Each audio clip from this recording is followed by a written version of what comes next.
नमस्कार दोस्तों। उम्मीद करता हूँ आप सब लोग बहुत अच्छे होंगे और मैं टीसी न्यूज़ चैनल से अमित चौहान आज आपके सामने एक बहुत ज़रूरी खबर लेके आया हूँ।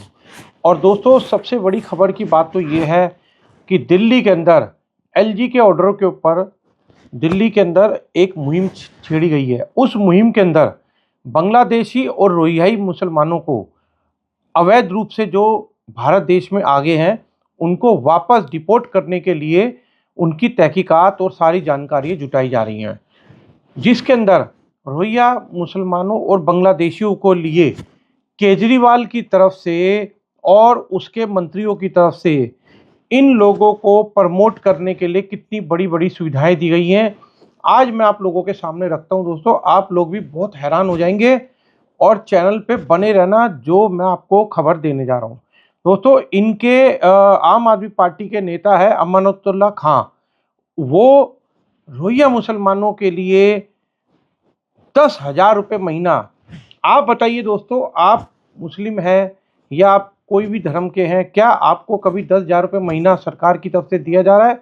नहीं दिया जा रहा। आखिर रोहिंग्याओं को 10,000 रुपये महीना क्यों दिया जा रहा है?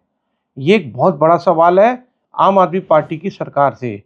और दूसरा, इनको साफ पानी पीने को मिल रहा है। क्या आपके घरों में या मेरे घर में साफ पानी आता है? नहीं आता। तो इनको कैसे मिल रहा है? इसका मतलब साजिश के तहत हम लोगों को पानी नहीं दिया जाता साफ, दिल्ली की जनता को। और जो दूसरे देश से आके माइग्रेंट होके अवैध रूप से हमारी दिल्ली में, हमारे देश भारत में आके रह रहे हैं, उनको साफ पानी मिल रहा है। क्यों? तीसरा पॉइंट, बिजली का बिल। दोस्तों, इन सबको बिजली के कनेक्शन फ्री दिए हुए हैं। हमारे पास डॉक्यूमेंट्स होते हुए भी हम लोगों को कुत्तों की तरह लाइन में लगना पड़ता है। हम लोगों के कनेक्शन नहीं लगते हैं। हम लोग दिल्ली के अंदर अलग अलग एरिया वाइज अलग अलग कंपनियां इलेक्ट्रिसिटी प्रोवाइड कर रही है, जिसके अंदर पीपीएसी चार्ज होता है। पीपीएसी का मतलब होता है परचेस करने के लिए कुछ चार्जेस लगते हैं, जो दिल्ली के अंदर 36% से लेके 38% तक चार्जेस लगाए जा रहे हैं। आप मान के चलिए किसी भाई का बिल 1,000 रुपये आता है तो उसको 360 रुपये का जो हिस्सा है, 360 से 400 के बीच का, वो समझ लो टैक्स का देना है आपको। मतलब हमारे से टैक्स के रूप में पैसा वसूलना है और रोहिंग्याओं को देना है, बांग्लादेशियों को देना है। क्यों देना है उनको? वोट बैंक के लिए। क्या हमारे देश के अंदर मुस्लिम समाज नहीं है? क्या हमारे देश के अंदर और कोई समाज नहीं है? उनके हक का आप रोहिंग्याओं को और बांग्लादेशियों को कैसे दे सकते हैं आप? ये सवाल है दोस्तों। टैक्स आप और हम पे करें और फायदा बाहर के लोगों को मिल रहा है। अगला सवाल इनसे, अब ये कहते हैं कि पिछले 10 से 12 साल के अंदर केजरीवाल जी कहते हैं कि देखो मैंने कुछ नहीं किया, ना कर पाया। क्यों नहीं कर पाया भाई? 12 साल से आप सरकार में बैठे हैं, मुखिया बन के बैठे हैं, किसी को भी पार्टी से निकाल देते हैं, किसी को पार्टी में ले आते हैं, किसी पे इल्ज़ाम लगा देते हैं, चाहे प्रधानमंत्री जी क्यों ना हो और गृह मंत्री जी हो, किसी पे भी आप इल्ज़ाम लगाते हैं, फिर अपना शीश महल बना लेते हैं। 10-10 लाख के कमोड पे बैठ के आप फ्रेश होके आते हैं। दुनिया के पास तो 10,000 का नहीं, आप 10 लाख के पे कमोड पे बैठते हैं। 15-15 लाख के पर्दे हैं, रिमोट से चलने वाले पर्दे होते हैं आपके। आपका ऑब्जेक्शन था ना शीला दीक्षित के पास के लिए 2012-13 में कि जी शीला दीक्षित के घर में 19 एसी लगे हैं, 20 एसी लगे हैं, उनके टॉयलेट में एसी है। आज आपके पास क्या जवाब है? तब तो आप कहते थे मैं सिक्योरिटी नहीं लूँगा, मैं गाड़ी नहीं लूँगा, मैं बंगला नहीं लूँगा, सब कुछ ले लिया। आज आपके साथ तो बाउंसर है, कोई पूछने जाए आपसे, कोई सवाल करने जाए, आप उसका बाउंसर आपके उनको पीट के धक्का दे के भगा देते हैं बाहर। जवाब क्या है केजरीवाल जी इसके ऊपर? कोई जवाब नहीं है आपका, क्योंकि अब आप जवाब देना ही नहीं चाहते जनता को। आप दिल्ली की जनता को बेवकूफ़ बना रहे हैं। पागल बना रहे हैं, क्योंकि आम आदमी पार्टी ने जनता को ठगने का काम किया है। आप बताइए, कपिल मिश्रा जी जो पहले आम आदमी पार्टी के अंदर नेता थे, जो बाद में बीजेपी में आ गए, उनका कहना है कि जब वो दिल्ली जल बोर्ड के अंदर थे, नुमाइंदे थे उनके, आपकी सरकार में रहते हुए 170 करोड़ का प्रॉफिट था जल बोर्ड को। आज आज वो माइनस में है। क्यों? कहाँ जा रहा है वो पैसा? किसके पास जा रहा है? किसके खाते में जा रहा है? उस पैसे का क्या यूज हो रहा है? आज की डेट में दिल्ली के चुनाव आने वाले हैं, आपने पंजाब का पैसा, दिल्ली का एक्स्ट्रा पैसा, वो सारा सारा चुनाव में झोंकने की तैयारी में लग गए हैं आप लोग। क्यों? दिल्ली में क्या तरक्की करी आपने, बताइए? कितने स्कूल बनाए, कितने कॉलेज बनाए, कितने इंस्टीट्यूट बनाए? आपके जो दिल्ली के अंदर आप कहते हैं हम मुफ्त सेवाएं देते हैं, जो आपने जगह जगह एक क्लिनिक खोल लिए, मोहल्ला क्लिनिक। आपको पता है मोहल्ला क्लिनिक की हालत क्या है? आपको पता है मोहल्ला क्लिनिक आज कैसा चल रहा है? आपको पता है मोहल्ला क्लिनिक में कितनी दवाएं हैं, गरीबों को कितनी दवाएं मिल रही हैं? आपको पता है उनको टेस्ट जो आपने बोले थे पहले, मुंह खोल के इतने सारे टेस्ट कराऊंगा, अल्ट्रासाउंड कराऊंगा, ये कराऊंगा, वो कराऊंगा, क्या वो टेस्ट हो रहे हैं? नहीं हो रहे हैं। आपने ये कहा कि मैंने बच्चों के स्विमिंग पूल बनवाया स्कूल के लिए। बताओ कहाँ बनवाया स्विमिंग पूल? आपको पता है स्विमिंग पूल कब से चल रहा है? 1982 से कई स्कूलों के अंदर दिल्ली के स्विमिंग पूल था। आपने क्या किया? उसको रेनोवेट कर दिया। आप कहते हैं स्कूल बनाया, तो बताओ कौन सा स्कूल बनाया आपने दिल्ली के अंदर? आपने 4 क्लासें कच्ची वाली बना करके थोड़ी स्मार्ट लुक में दे दिया, तो आपने स्कूल बना दिया। केजरीवाल को ये सोचना चाहिए कि आपने 10 से 12 साल में दिल्ली की जनता के लिए क्या किया। आप अपने काम गिनवाइए कि आपने दिल्ली की जनता के लिए क्या किया। कोरोना काल में आपके पार्टी के लोग जो मर रही थी, आम जनता, उनको ऑक्सीजन टाइम से मिले, उसके लिए आपने क्या किया? आपने कुछ नहीं किया। आपने हाथ खड़े कर दिए, जिसके लिए सुप्रीम कोर्ट ने भी आपको फटकार मारी। उसके बाद सेंट्रल गवर्नमेंट की इन्वॉल्वमेंट, अमित शाह जी और मोदी जी की डायरेक्ट इन्वॉल्वमेंट के बाद दिल्ली की जनता को ऑक्सीजन मिला, दिल्ली की जनता को जीवन मिला। आपने क्या किया? आपने सिर्फ इल्ज़ाम लगाए कि मोदी सरकार वहाँ पे भेज रही है ऑक्सीजन, दिल्ली में ऑक्सीजन नहीं भेज रही है, मोदी सरकार ये करे। अरे भाई, आपने क्या किया? आपने इल्ज़ाम के अलावा कोई एफर्ट किया? आपने एडवर्टाइजिंग के अलावा कोई काम किया? करोड़ों अरबों रुपए आपने एडवर्टाइजिंग में लगा दिए। सुप्रीम कोर्ट की फटकार पड़ी कि आपने जितना पैसा एडवर्टाइजिंग में 1700-1800 करोड़ रुपए एक साल का लगाया। क्यों लगाया आपने? क्यों जनता का पैसा बर्बाद किया आपने?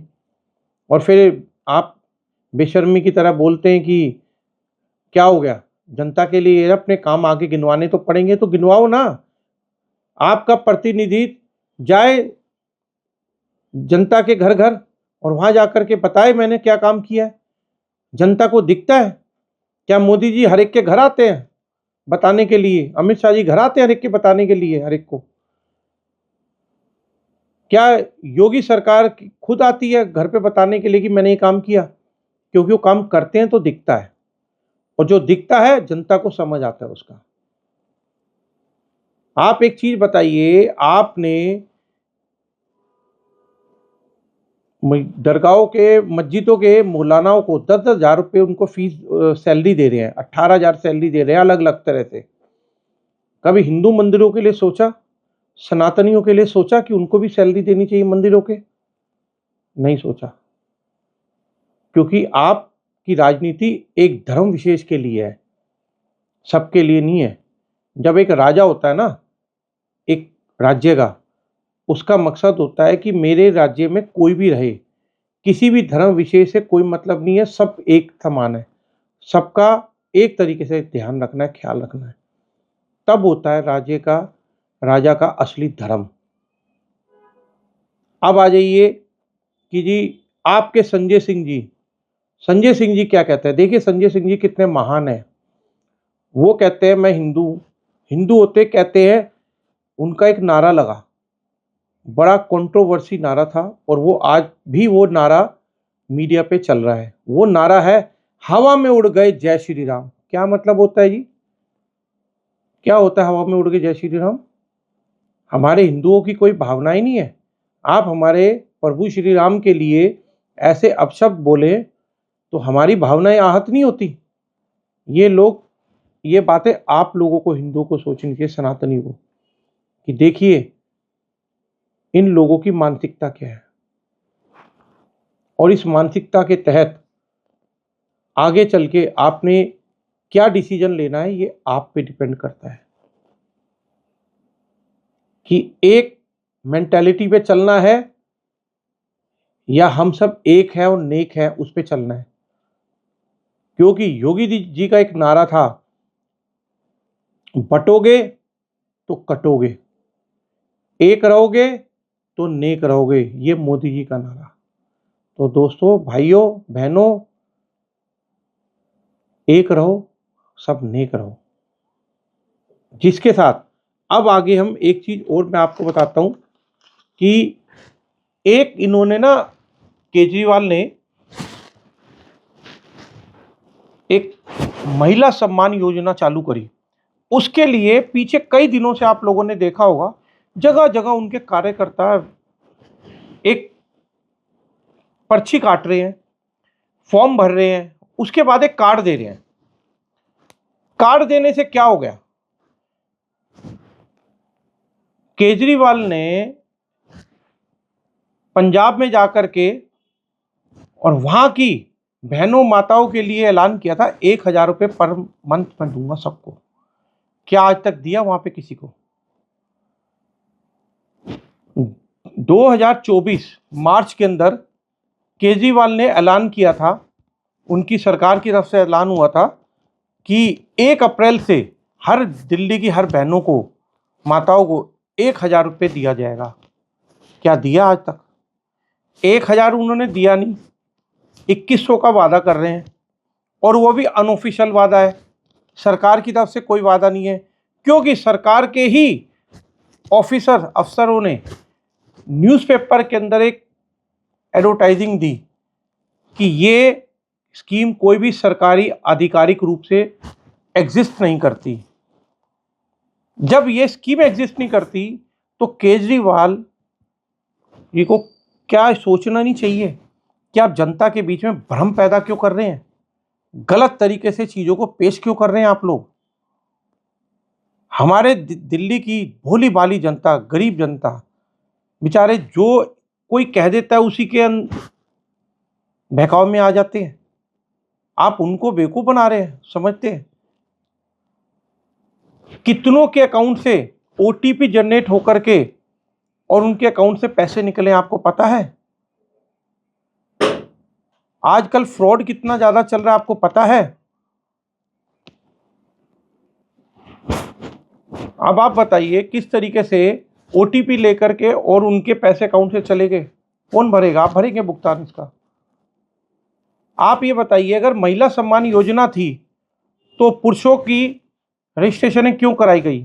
क्या मंशा थी आपकी इसको रजिस्ट्रेशन कराने को लेके? गलत थी ये मंशा। आप जनता के साथ गलत कर रहे हैं, जिसके अगेंस्ट पे कांग्रेसी नेताओं ने आतिशी जी के खिलाफ एक एफआईआर कराई, पुलिस कंप्लेंट कराई आपके और आपकी पार्टी के खिलाफ। आपको उनका बुरा लग गया। संजय सिंह जी और आतिशी, सीएम आतिशी जी, वो उन्होंने अल्टीमेटम दे दिया कांग्रेस को कि 24 घंटे के अंदर कांग्रेस को अपने नेताओं के ऊपर कार्रवाई करनी पड़ेगी, नहीं तो हम इंडिया गठबंधन से उनको अलग करने के लिए सिफारिश करेंगे। इनसे पूछिए आपके कितने सांसद है जो आप अलग करने की सिफारिश करेंगे, और कौन सुनेगा आपके अलग करने को लेके? 100 सांसदों की पार्टी को आप 2 सांसद की पार्टी अलग कर देगी? नहीं कर सकती। तो गलत आप खुद कर रहे हैं, दूसरों के ऊपर इल्जाम लगा रहे हैं। यही करती है दोस्तों इनकी पार्टी, और ये गलत है। चलिए, फिलहाल मैं इससे अलग कुछ नहीं कहूँगा। बाकी आप ये देखिएगा अभी संजय सिंह और आतिशी इस वीडियो में क्या कहती हैं, ज़रा ध्यान से सुनिएगा और उसके बाद देखना आगे कांग्रेस की तरफ से क्या रिप्लाई आता है। वो हम अपनी अगली वीडियो के अंदर आपके साथ डिस्कस जरूर करेंगे। देखिएगा। सूत्रों से पता चला है कि कांग्रेस के जो प्रत्याशी हैं उनका चुनाव का खर्चा भारतीय जनता पार्टी से आ रहा है।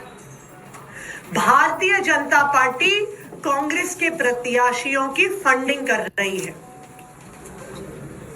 इसमें प्रमुख संदीप दीक्षित जी हैं, जिनको भारतीय जनता पार्टी से ऐसा सुनने में आया है कि फंड मिल रहा है। इनमें प्रमुख फरहाद सूरी हैं, जो जंगपुरा से चुनाव लड़ रहे हैं और सुनने में आया है कि उनको भारतीय जनता पार्टी से करोड़ों में फंड आ रहा है। हदें पार हो चुकी हैं, सारी सीमाएं पार हो चुकी हैं। अपमान का एफआईआर दर्ज कराने का, एंटी नेशनल बोलने का जो दुस्साहस अजय माकन और उनकी पार्टी ने किया है, मैं मांग करता हूं कांग्रेस पार्टी से कि 24 घंटे के अंदर अजय माकन के खिलाफ कार्रवाई करें, वरना इंडिया गठबंधन के जो और भी घटक दल हैं उनसे हम लोग मांग करेंगे कि कांग्रेस को इंडिया गठबंधन से अलग करें।